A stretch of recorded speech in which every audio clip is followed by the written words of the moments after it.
You're going to have to excuse me because at different moments during this video, I'm going to be drinking some frozen strawberry lemonade.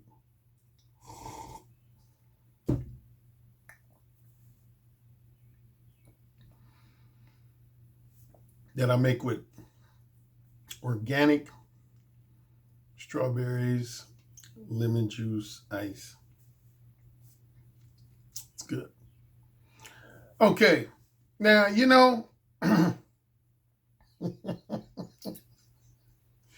bless my heart. I'm 3 years away from 60. And I think I'm starting to have, as they call them, senior moments. Because I had 2 senior moments during my video podcast yesterday, Wednesday. One, on yesterday's video, I made the comment that yesterday was my second video podcast in a row, that I did 2 video podcasts in a row. Actually, that's false. I did a video podcast on Monday and Wednesday. So I did 2 video podcasts in a 3-day period. I didn't do 2 days in a row. I did 2 in a 3-day period. So that was senior moment number 1 that I caught when watching it, and a handful of my followers and listeners and viewers caught it. Yeah, I kept saying, I did a video yesterday, and I did a video yesterday, and I've done a video 2 days in a row. And that was actually wrong.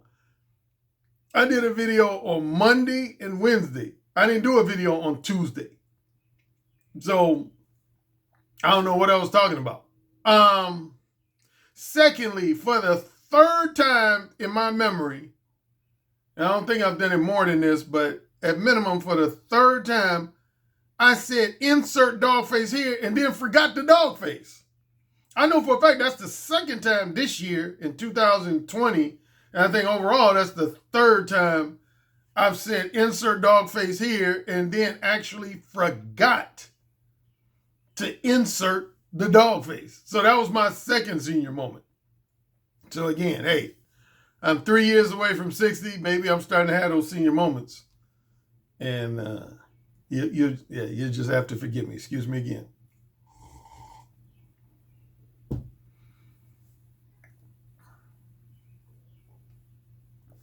Now, because I'm coming back with my 3rd video this week, now I'm officially spoiling you guys.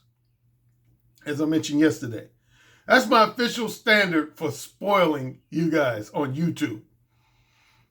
And anytime I do 3 or more YouTube videos, not Patreon exclusive videos, but video podcasts that are free to the general public to watch, anytime I do 3 or more video podcasts in a 7-day period, I categorize that as spoiling my YouTube listeners and viewers. It shouldn't be long, but I say that all the time. It shouldn't be long.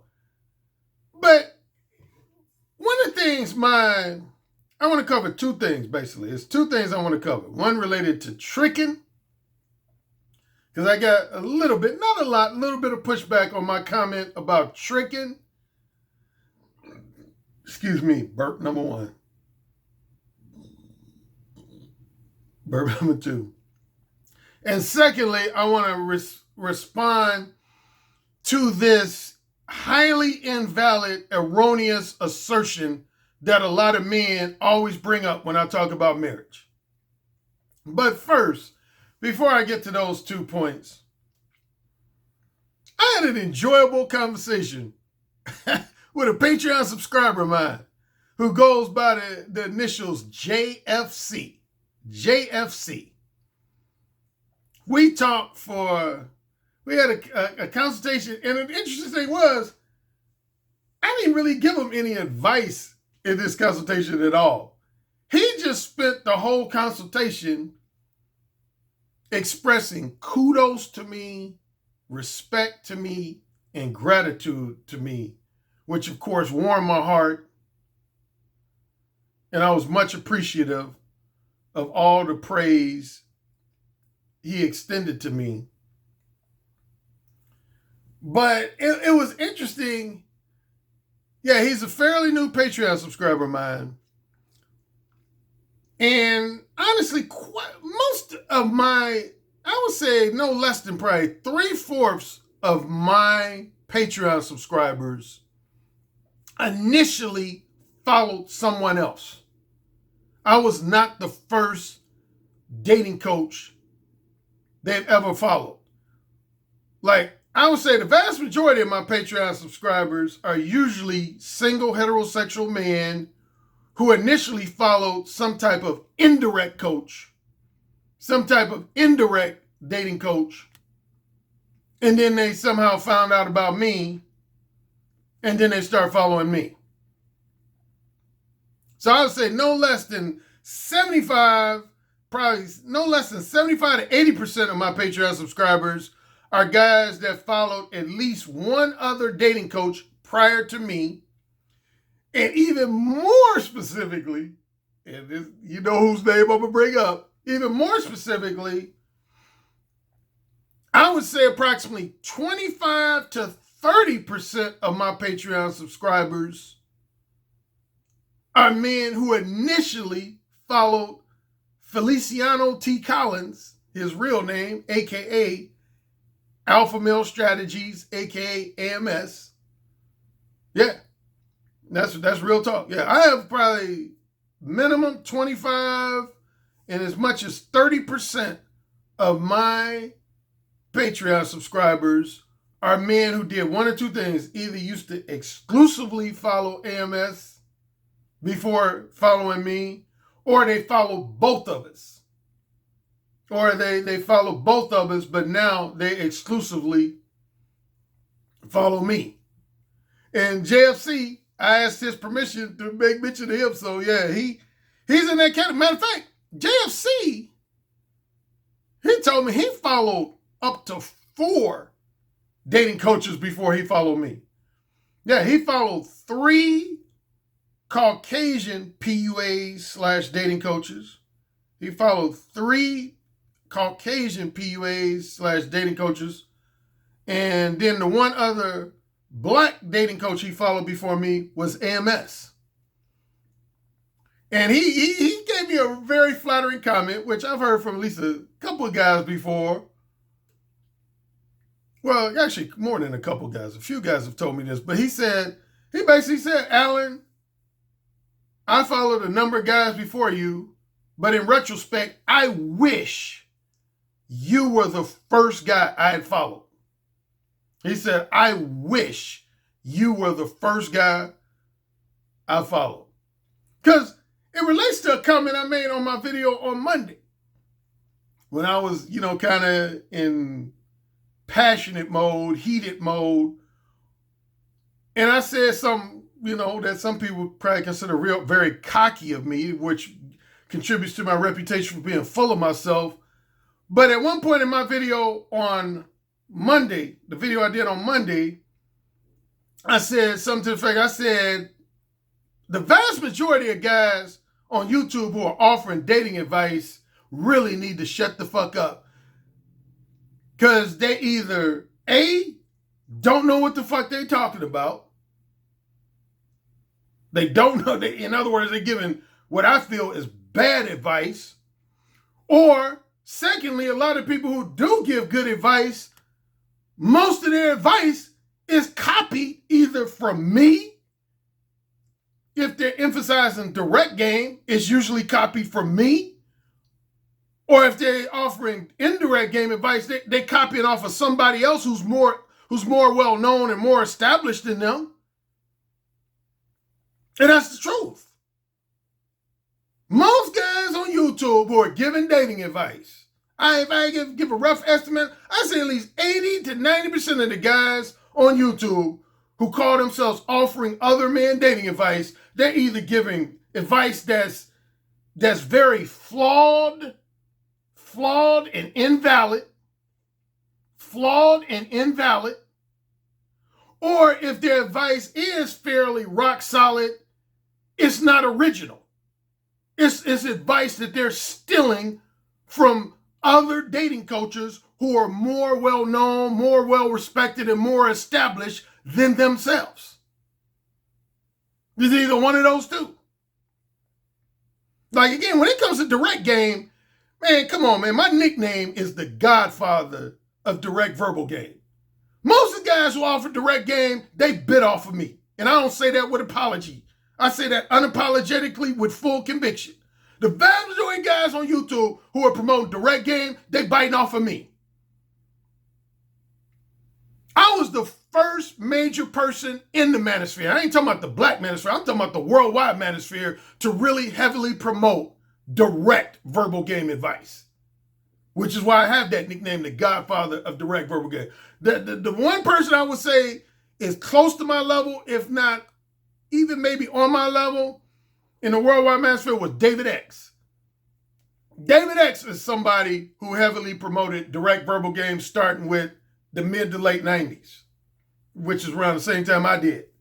Yeah, it's David X. But other than me and David X, everybody else, man, is basically just a spinoff of me.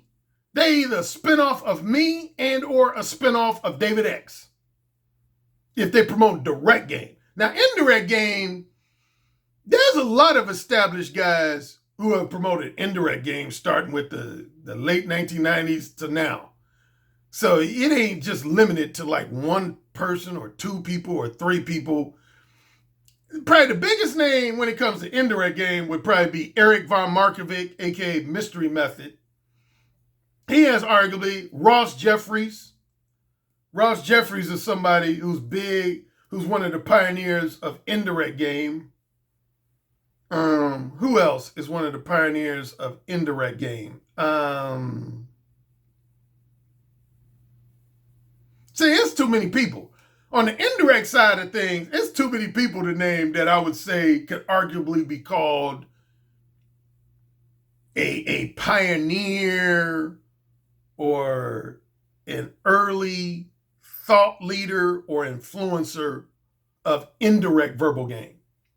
But when it comes to direct verbal game, ain't nobody more of a pioneer of direct verbal game, starting with the advent of the internet, than me and David X. Nobody.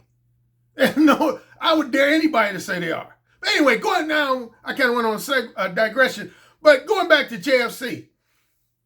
JFC, he basically said that. He said, I'm going to take a jab at AMS. I haven't done that in a while, but yeah, man, he said he used to follow AMS, and he was like, man, I've heard this, of course, a number of times before, so he's just yet another one to the list. He basically said, man, Alan, man, he said, yeah, man, I used to follow AMS before I even heard of you. I was following AMS. And he said, matter of fact, he said, one of the reasons I found out about you is because of AMS. He said AMS would mention you from time to time in his videos. Now, he did say, he basically, I'm paraphrasing his words, but he did say, he said, AMS, I've never heard AMS just flat out attack you in his videos over the last year and a half. He never just flat out attacked you. But if nothing else, he always presents you as being very arrogant, egotistical, and full of yourself. That's his one criticism of you when he mentions you. He'll say, like, Alan Roger Currie got some good advice, but he's very arrogant, egotistical, and full of himself, which is not 100% not true. I've admitted myself that I can be very egotistical and full of myself at times. I said that actually when I first got on YouTube. So I don't really consider that much of a harsh criticism, because I categorized myself when I first got on YouTube. I said modesty is not my strong suit. I said that like in probably my 4th, 5th, 6th video when I first got on YouTube. I said modesty is not my strong suit when it comes to, talking about my level of knowledge, wisdom, insight, understanding to do with women. I said modesty is not my strong suit. But anyway, what he said, of course, you can predict what he said. He said, man, I got to tell you, Alan, man, He said, man, AMS has bit off so much of your material, man, particularly from your books, The Possibility of Sex and The Beta Male Revolution. He was like, man, he said almost just about all the shit you talk about in those two books. He said, before I became familiar with you, I thought that was AMS shit. He said, I literally thought AMS had originated those talking points and popularized those talking points until I came across your stuff. And he said, once I listened to The Possibility of Sex audiobook, and once I listened to the Beta Male Revolution audiobook, he said, that's when I realized that AMS just basically ripped a lot of your shit off. Now, he did say, most people say, he said, I can't think of too much he's ripped off from your Mode 1 audiobook, although he has ripped off a couple of things. He bit off a couple of things from Mode 1, but not too many. But he said, yeah, he ain't bit off too much from your book, Mode 1, or Who Said Again. But he said, definitely, Possibility of Sex and Beta Male Revolution. He said, man, AMS has bit off a lot of your material, man. I mean, like, a lot. Like, he was basically implying, like, he's damn near plagiarized your two books. He's bit off so much stuff. And I was basically like, yeah, I know. But he pointed out something, and this will be my final point on JFC before I move on. He pointed out something that I've always said. He said, one of the things that made me lose interest in following AMS is because on one hand, AMS, he bites off of your no free attention philosophy, no free attention where you talk about severely limiting women's access to your non-sexual time, attention, and companionship. He said he totally like repeats that and regurgitates that and pretty much verbally plagiarizes that philosophy. But he said then on the flip side though, he encourages men to adhere to what's known as the 3-date rule, which means you go on a minimum of 3 dates with a woman, and if she doesn't give you any pussy by the end of the 3rd date or at minimum the 4th or 5th date, then you leave her alone. He said that's a contradiction. And I pointed that out on probably at least 2, 3, 4, maybe as many as 5 videos. That's a contradiction. That's a contradiction. And he said, he said that was one of the things that made him lose interest in following AMS, because he said that's a contradiction. He's basically like, how can you tell guys on one end to severely limit women's access to their non-sexual time, attention, and companionship, but then on the other end, encourage them to go out on multiple dates with women? Once you go out on dates with women, you're giving them access to your non-sexual time, attention, and companionship. And that's one reason why I don't go out on dates with. The only time, I've said this a million times, I never go out on dates for casual sex. When my objective is short-term, non-monogamous casual sex, I never ever go out on dates. I don't go out on dates. Now, I'll go out on a date with a woman if I look at that woman as a potential long-term girlfriend or a future wife material. If I feel like a woman is girlfriend or future wife material, I'll go out on dates with them. But if I look at a woman as just strictly fuck buddy material, I never, ever, ever go out on dates. Ever. I never go. I don't even go on one date, let alone 2, 3, or 4. I don't go on even one date with a woman. I just let women know I want to fuck them, and my basic attitude is either they say yay or nay. But I don't go out on no date with them, like a lunch date or a dinner date or even a breakfast date. I don't do that shit for no fuck buddy. Fuck that. But yeah, anyway, it was an interesting conversation. I was very flattered by JFC's commentary, very humbled by it, very appreciative of it. Because I don't know if I've ever had a client do that where he spent the whole, it was like a 20-minute Skype consultation. He spent the whole consultation just like singing my praises and flattering me and showing his respect to me. But yeah, the most profound thing he said, profoundly flattering thing he said to me, he said, Alan, I followed quite a few people before you, but in retrospect, I wish you were the first person, the first and only dating coach I'd ever followed. Because again, he said He said all the rest of these guys, they either giving bullshit advice or they giving advice that's copied from someone else, such as yourself. It's either one of the two. Either bullshit advice or they're giving advice that's copied from somebody else. Yep. So much props to JFC. Much props to JFC. And yeah, man. It was just super cool talking to him. He's from Philadelphia. But he kind of has a little southern twang in his voice that was entertaining to me, but he was real cool.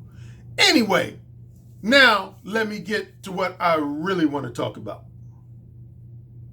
Okay, the two things, as I mentioned at the beginning, what I want to talk about is, see, one of the things I said in yesterday's video, I said one of my pet peeves is when people express opinions as if they're facts. That's generally known as talking out your ass. Seriously. That's a form of talking out your ass. Anytime you saying a lot of just invalid, untrue bullshit, period, that means you're talking out your ass. And when you express opinions as if they're facts, you're talking out your ass. And that's like probably one of my top 3 major pet peeves when it comes to interacting with people over the internet, and particularly on video and audio podcasts, is when people express opinion. And I give you an example based on feedback to yesterday's video. I didn't have too many people. It was only about I want to say at most maybe about 3 guys. But some guys came in my comment section or write me emails talking about, Alan, I don't know why you are not totally against marriage, because all the marriage laws significantly favor women. All the marriage laws significantly favor women. So you're just setting yourself up for failure if you decide to get married, and if any man decides to get married. This time I'm not going to forget to actually insert it. Insert dog face here.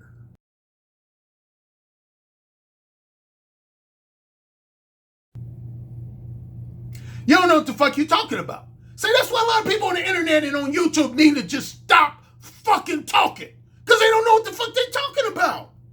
Dude, whenever I speak on an issue or a subject, 90 to 99% of the time, I do what's known as my due diligence first, so that I don't talk out of my ass. I do either, at minimum, an informal degree of research on the subject or issue, and many times I do extensive research on an issue before I speak on it, so that I'm not guilty of talking on my ass. I've done my research on on divorce laws. And that's what people really mean when they say marriage laws. They're really talking about divorce laws. Divorce laws do not, I repeat, do not significantly favor women. They do not. The vast majority of divorce laws, and I can't speak for international countries. I can only speak primarily for United States. But in the United States, and laws range, divorce laws, number one, range from state to state. So there's no universal divorce law. They range, like divorce laws in California are totally different than divorce laws in New York, which are totally different than divorce laws in Florida, and so on and so on and so on. So all 50 states have their own variations of divorce laws. But generally speaking, divorce laws do not significantly favor women. The vast majority of divorce laws are gender neutral.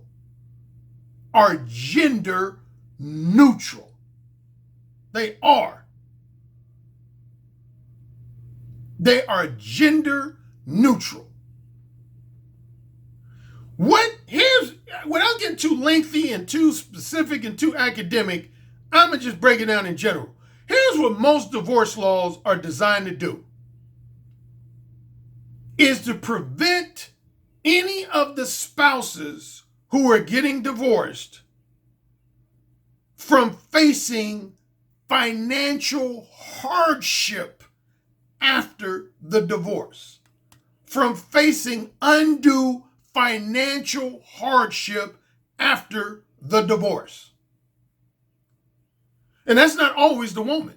You know, I pointed, if you remember, there was a video where I was talking about this woman who used to be a fuck buddy of mine. And without rehashing the whole story, what it was, she was married, it was a black woman, she was married to a black man, but she was cheating on her black husband with her white boss.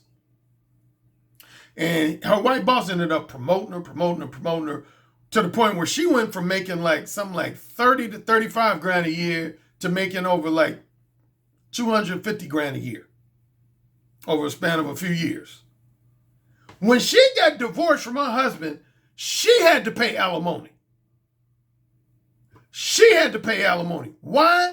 Because she was the highest earner at the time of the divorce.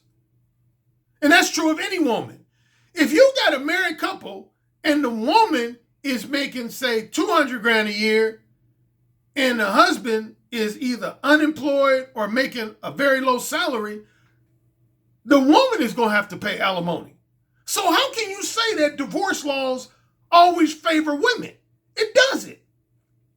And I've been hearing that talking point ever since I got on YouTube. And it's bullshit. You guys are talking out of your ass. Like, I hear this term, man, if you get married, you're going to get financially raped by a woman. If you get married, you're going to get financially raped by a woman. That is bullshit. I'm here to tell you. Alan Rich crazy to tell you that's bullshit. Particularly if you're talking about the average man in society. That is bullshit. See, when you're talking about financially raped, what you're paying attention to is like entertainment celebrities who are millionaires and multimillionaires, or professional athletes who are millionaires or multimillionaires, or top-notch businessmen who are millionaires or multimillionaires. And even in their cases, most of the time, they're not getting financially raped. It seems like that. Here's the deal. If you're a professional, let's say a professional football player or a professional basketball player, and you're making $20 million a year, and you marry this beautiful, sexy woman that's unemployed at the time you marry her, and she's a stay-at-home mother and housewife, and she gives birth to 3 kids for you without working, and let's say things go sour and you decide to get a divorce, do you think the courts are just going to allow you to kick her out your house and for her to be broke and homeless with 3 kids? Come on, man. I wouldn't even be down for that shit. What are you guys thinking? The courts ain't going to allow you as a professional athlete or entertainment celebrity to just replace her with a younger woman or a more attractive woman, just kick her out your house and essentially leave her broke or damn near broke with 2, 3, 4 kids. U.S. laws don't work that way, and they shouldn't work that way.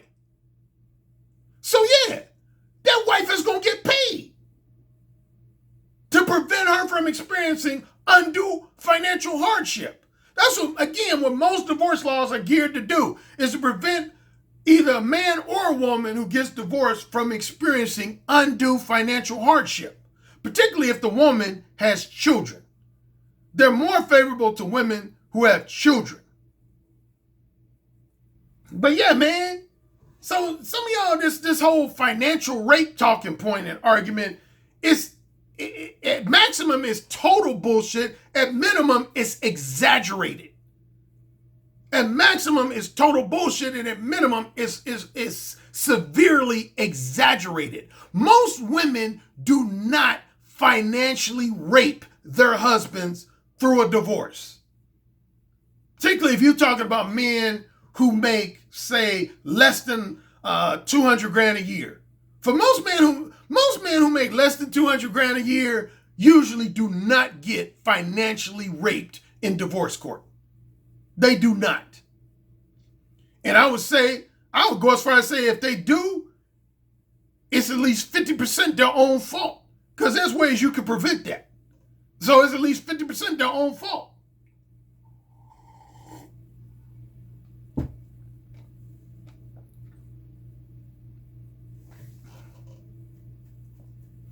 So that's a bullshit talking point.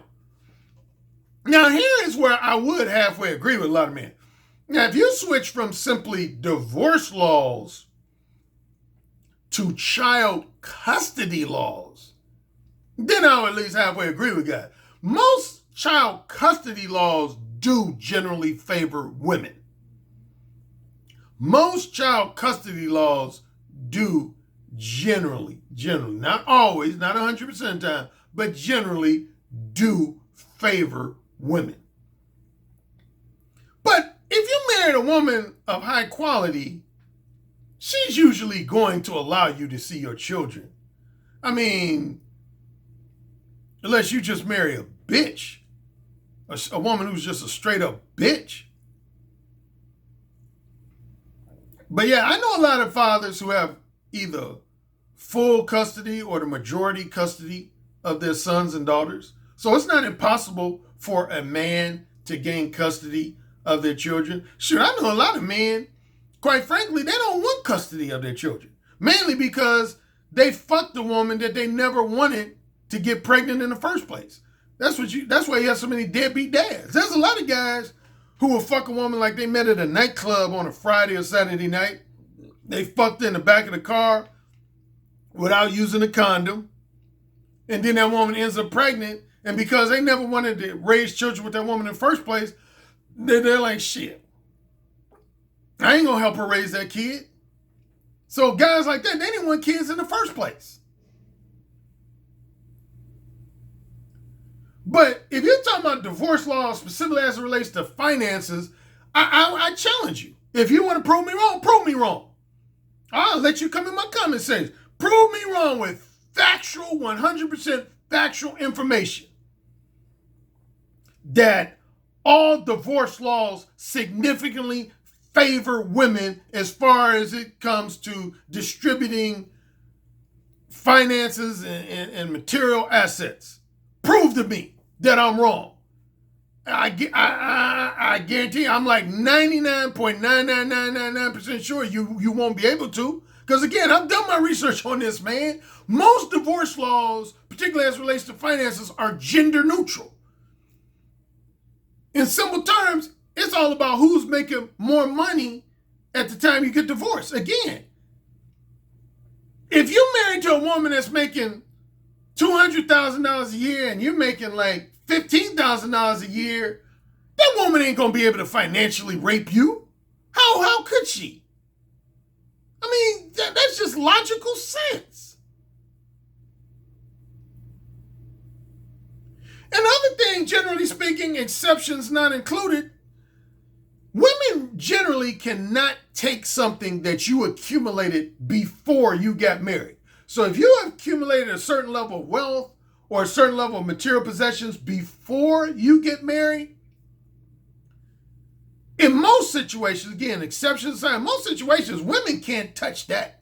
That's what prenuptials are for. That's why you have prenuptial agreements, is to prevent women from gaining access or ownership to stuff you've accumulated before you get married. Now, where the challenge comes in is when you accumulate a certain level of wealth and a certain level of material possessions after you get married. After you get married. In order to protect that, you would have to have your wife sign what's known as a post-nuptial agreement. A post-nuptial agreement. Matter of fact, if I'm not mistaken, I think I read an article where that's what Michael Jordan and his first wife did. They didn't have a prenup at all. Yeah. I was reading this article in the last few weeks. Do you know Michael Jordan and his first wife, they actually never had a prenuptial agreement, but they had a post-nuptial agreement. They had a post-nuptial agreement. The difference between the two, in simple terms, without getting too academic, a prenuptial agreement is designed, say, for you as a man, to prevent your wife, in the case of a divorce, from gaining access and or ownership to wealth you accumulated or material possessions you accumulated before you got married. Before you got married. And then a post-nuptial agreement. Post-nuptial agreement is when you sign an agreement with your wife that prevents her from gaining access or ownership to wealth and material possessions that you accumulated after you got married. After you get married. So yeah, you can sign a prenup with a woman, a postnup with a woman, or you can sign a combination of both. So that's all I have to say on that whole response. And then secondly, this was real minor, but in my video yesterday, I made a really brief comment about tricking. I said that a lot of guys, it was in response to, I had read somebody in the comment section that said, no man should get married and no man should engage in long-term relationships. In my opinion, all men should just stick to tricking. And if I remember correctly, the guy who wrote that, he wrote that in kind of a lighthearted manner. He wrote that in a lighthearted manner. It wasn't real serious.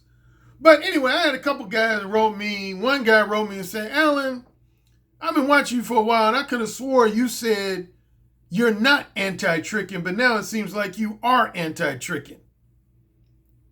And then I had a guy in my comment section who wrote, he said basically, Alan, I can't remember exact words, but it was to the extent that, Alan, if you're an average, less than average looking guy who has a less than average degree of masculine sex appeal, basically you having a hard time pulling women, he basically was like, tricking is almost your only choice to hook up with women.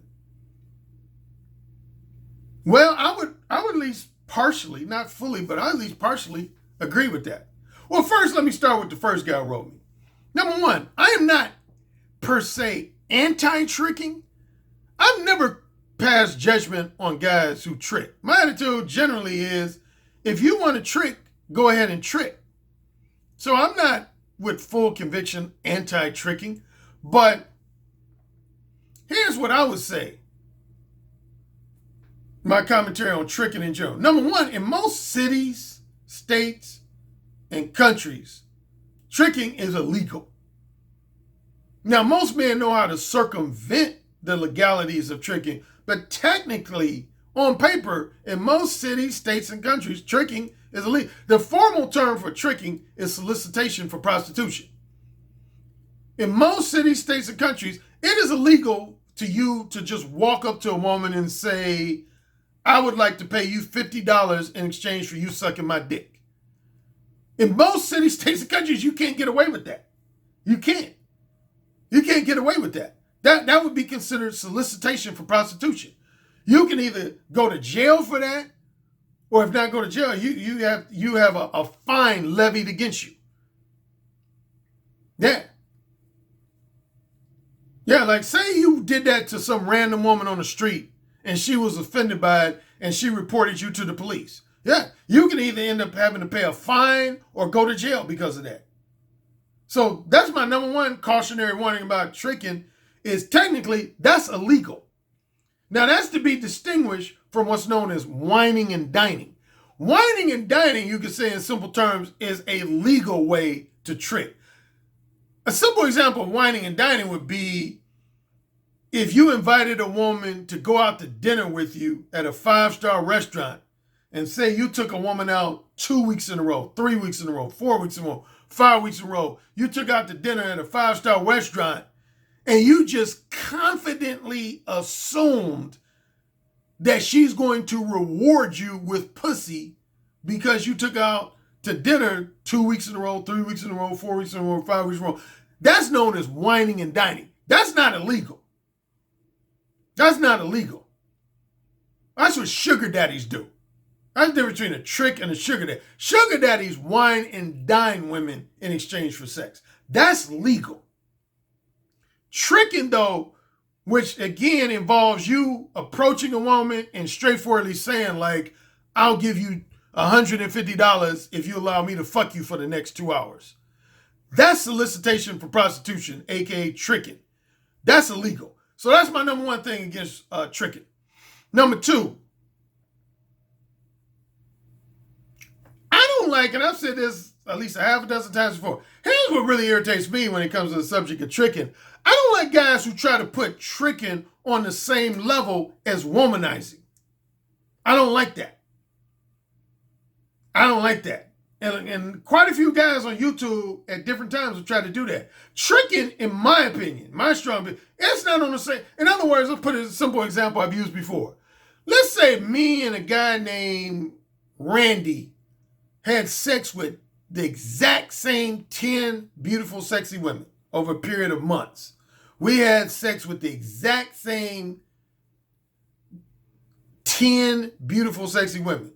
But the difference is, I had sex with those 10 beautiful, sexy women for free based on a combination of my looks, my masculine sex appeal, and my persuasive and seductive mouthpiece. But Randy had sex with those same 10 beautiful, sexy women because he spent an average of $500 to $1,000 on each of those women. Did we both fuck those 10 beautiful, sexy women? Yes, we did. But I got more bragging rights than he does. Because I get that pussy for free. That's womanizing. What I would do would be generally categorized as womanizing. I get those women in bed by seducing them. He got those women in bed by paying for their sexual companionship. In terms of just pure bragging rights, he's not on the same level as me. And I've had a few guys try to argue with me. He's not. I'll never consider a trick on the same level. If I'm able to get pussy for free from a woman and you fuck that same woman, but you had to spend money on her to fuck her, you ain't on the same level as me. No, you're not. No, you're not.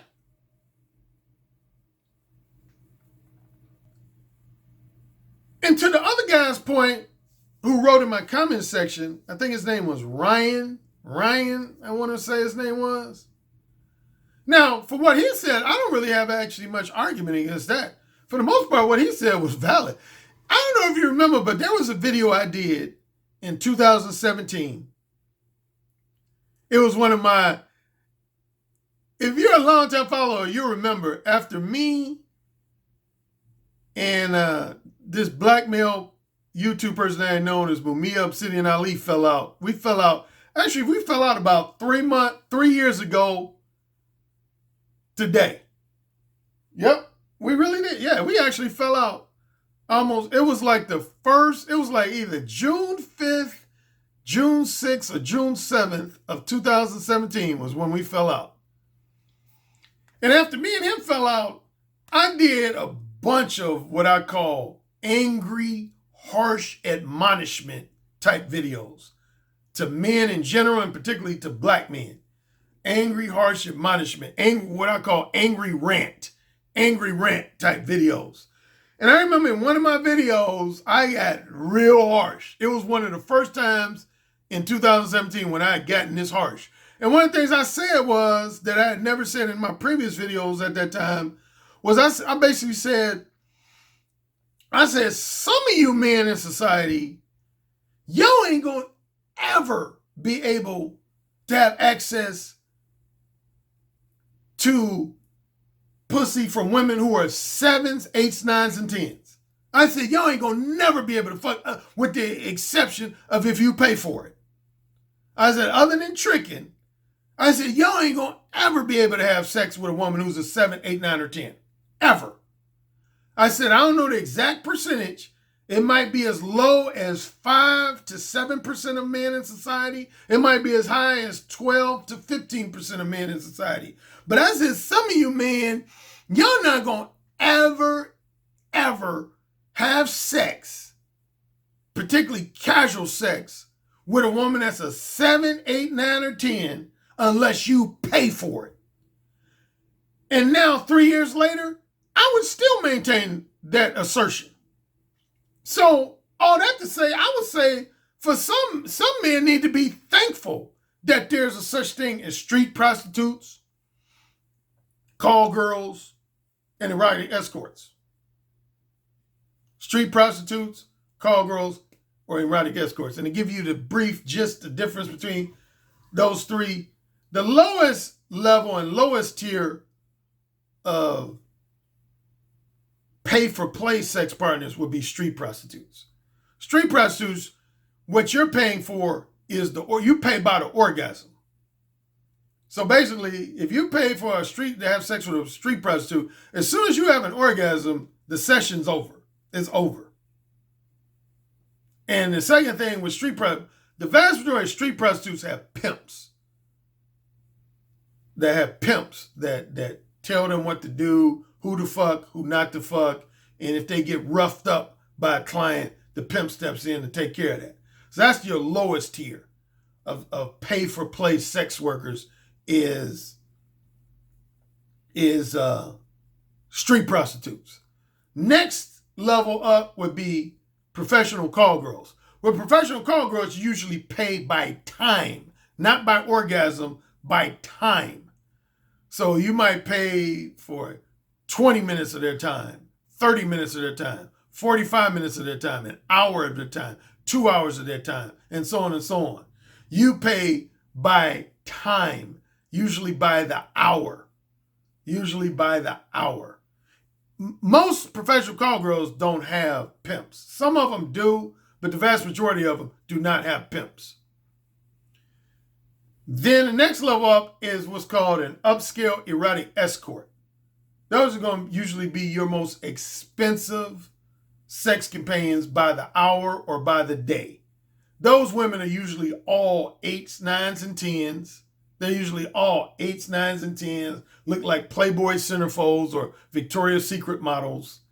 And you either pay by the hour or by the day or by the week. You pay by the hour, by the day, by the weekend, or by the week for an upscale erotic escort. They're usually very expensive, but they're usually guaranteed to be exceptionally beautiful and sexy, and they don't usually have pimps. And then one other that would fall in the same category would be a sugar baby. A sugar baby is, of course, the long-term companion of a sugar daddy. And they have an arrangement where the sugar daddy agrees to pay for a sugar baby's all their bills, buy them clothes, take them on trips, and the sugar baby rewards them with regular or semi-regular sexual companionship. Here's the reality, man, for a certain percentage of men. Not all men, but a certain percentage of men. Again, as I said in that video 3 years ago, some men are not going to ever be able to have access to a woman that in terms of looks and sex appeal, that's of a 7 caliber, 8 caliber, 9 caliber, or 10 caliber. Unless they resort to being a trick or a sugar daddy. And some guys, they never, seriously. In other words, in terms of being able to pull a 7, 8, 9, or 10, just based on looks, masculine sex appeal, and your overall social skills, and more specifically, your verbal communication skills, i.e. your mouthpiece, there's a percentage of men, again, it can range as low as 5% or as high as 15%. There's some men in society, they're never going to be able to pull a 7, 8, 9, or 10 without paying for it. Facts. They're not. And this guy Ryan in my comment section was saying that. And he was basically saying what I've actually said myself. He was basically saying, because one of the comments I think I made in my video was that I don't get why a lot of these guys who call themselves anti-marriage are anti-marriage, because it ain't like y'all pulling a bunch of a multiplicity of casual sex lovers. It ain't like y'all pulling a multiplicity of casual sex lovers. Y'all might be doing a lot of tricking, but push Trickin to the side, whining and dining to the side, it ain't like a lot of you motherfuckers get like 3, 4, 5 casual sex lovers in your rotation, particularly that are of a 7 caliber, 8 caliber, 9 caliber, 10 caliber. So why are y'all vehemently against marriage for? Shit, marriage might be your only chance of getting some decent quality pussy without resorting to tricking or becoming a woman's sugar daddy.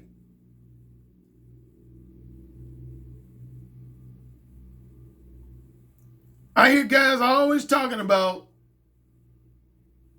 they have an adverse reaction to the idea of immersing themselves in self-improvement and personal development. They almost crack jokes about, man, I ain't going to be immersing myself in no self-improvement, personal development. Well, my attitude is this. If you don't, what's your options? Particularly if you're against marriage. If you're against marriage, number one, and secondly, you're against any type of activity that's representative of self-improvement and personal development, what you gonna do for sex? Particularly if your specific interest is wanting to have sex with a woman who's a 7, 8, 9. Now, there's some men who don't. I know a popular black male YouTuber. I'm not gonna say the name right now, but he knows who he is. Who actually told me on his live stream, he actually admitted, he said he's never had sex with he said the highest caliber woman he's had sex with is a 6.5.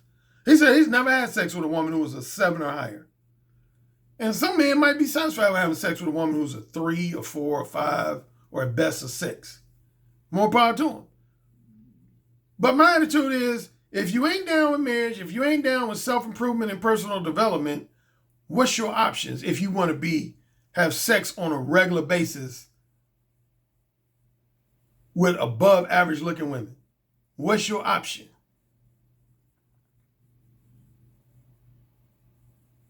For a lot of men, the option is coming to me.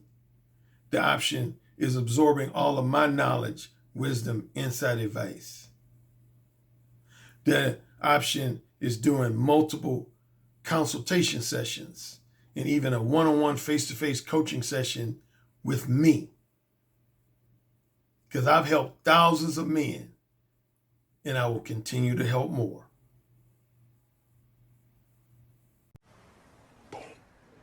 Yes, sir. Say it again. Yes, sir. Who's the king? Alan, you're the king. Say it again. Alan, you're the king. You're dominating me. Say it again. Alan, you're dominating me right now. Mode 1. Mode 1. Daddy, can I go, please? You're the king. Say it again. Oh, you're the fucking king. Yes.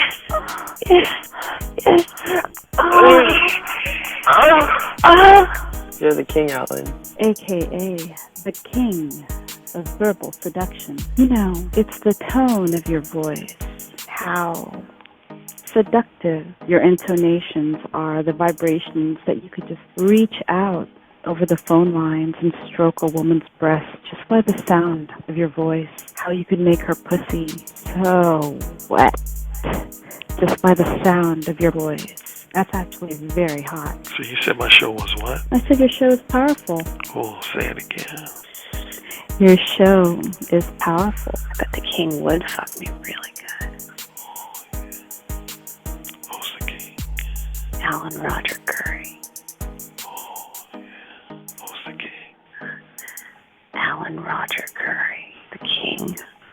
The king. The king. I have to agree with you on the communication piece, because I actually did take a session with Alan Roger Currie, and he gave me a line that I did not think was going to work, and it worked. And I was like, what the fuck?